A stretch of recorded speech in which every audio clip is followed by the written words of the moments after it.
रंगों से भरी हो जिंदगी, खुशियों से रहे संसार, हर दिल में बस जाए प्यार, यही है होली का त्योहार। दिवाली के बाद होली देश के सबसे अधिक उत्साह से मनाए जाने वाले त्योहारों में से एक है। हिंदू मान्यताओं के अनुसार यह पर्व सतयुग से मनाया जा रहा है और इसका असली संदेश है पवित्रता तथा बुराई पर अच्छाई की जीत। फागुन मास की पूर्णिमा को मनाई जाने वाली होली को होलिका पूर्णिमा भी कहा जाता है। देश के अलग अलग हिस्सों में इसे फगुआ, डोल यात्रा, सिमसा और होलिका उत्सव जैसे नामों से भी जाना जाता है। आज होलिका दहन है, वह पावन रात जब लोग अग्नि प्रज्वलित कर अपने भीतर की नकारात्मक अहंकार और बुराइयों को जलाने का संकल्प लेती है। और परसों यानी कि 4 मार्च को रंगों की होली खेली जाएगी, जब देश पूरा गुलाल और अबीर और खुशियों के रंग में रंगा जाएगा। यह पर्व केवल रंग लगाने का अवसर नहीं, बल्कि रिश्तों को जोड़ने, मनमुटाव मिटाने और प्रेम फैलाने का संदेश देता है। आपको बता दें कि होली के पीछे की कहानी क्या है। तो यह पौराणिक कथा भगवान विष्णु के प्रति अटूट भक्ति की विजय का प्रतीक है। असल में हिरण्यकश्यप, जिसे राक्षसों का राजा भी कहा जाता है, हिरण्यकश्यप वन पर राज करता था। उसका एक बेटा था प्रहलाद, जो लगातार भगवान विष्णु का नाम जपता था।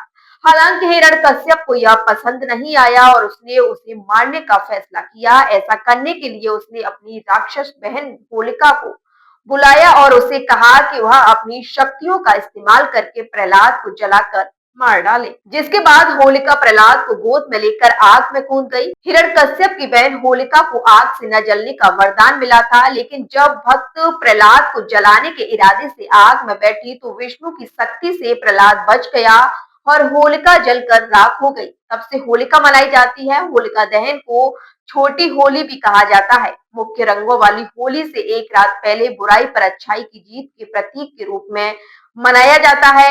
एक और पौराणिक कथा के अनुसार फूलों की होली मनाने की सबसे मशहूर कहानी श्री कृष्ण और राधा रानी के प्रेम से जुड़ी है।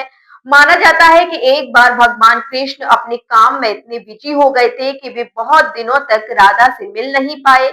इससे राधा के वियोग का दर्द गोपियों और प्रकृति को हुआ, जिससे वे दुखी हो गई और सारे फूल मुरझा गए। हर तरफ सूखापन छा गया। जब कृष्ण को अपनी गलती का एहसास हुआ तो वे राधा से मिलने गए।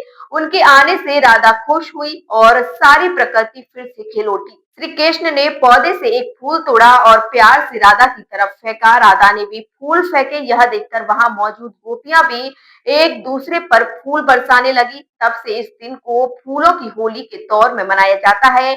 यह फूलों की होली द्वापर युग से चली आ रही है। यह परंपरा प्रेम, भक्ति और प्राकृतिक रंगों का उत्सव है। सती की मृत्यु के बाद शिव बहुत दुखी हुए और शांति पाने के लिए गहन ध्यान में लीन हो गए। भगवान शिव को प्रसन्न न कर पाने के कारण पृथ्वी को भारी कष्ट सहना पड़ा। शिव को संसार से पुनः जोड़ने और शांति स्थापित करने के लिए देवी सती ने पार्वती के रूप में पुनर्जन्म लिया। शिव को प्रसन्न करने के लिए आवश्यक सभी उपाय करते करते जब पार्वती थक गईं, तो उन्होंने प्रेम और इच्छा के देवता कामदेव से सहायता मांगी। परिणामों की जानकारी होने के बावजूद कामदेव पार्वती की सहायता करने के लिए तैयार हो गए। फिर उन्होंने अपने प्रेम बाण से शिव के हृदय पर प्रहार किया, जिससे शिव क्रोधित होकर समाधि से जाग उठे। शिव ने तुरंत अपनी तीसरी आंख खोलकर कामदेव का नाश कर दिया। लेकिन जब शिव समाधि से जागे तो उन्हें पार्वती से प्रेम हो गया। सब कुछ सामान्य हो गया। ऐसा माना जाता है कि भगवान शिव ने होली के दिन कामदेव का प्राण त्याग दिया।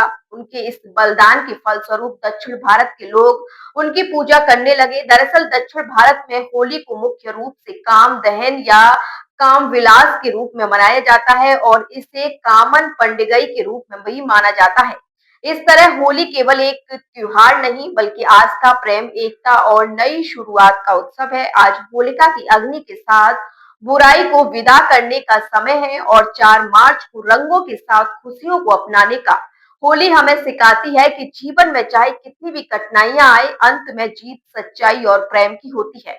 तो आप सभी दर्शकों को आर न्यूज नेटवर्क की ओर से होली की बहुत बहुत शुभकामनाएं।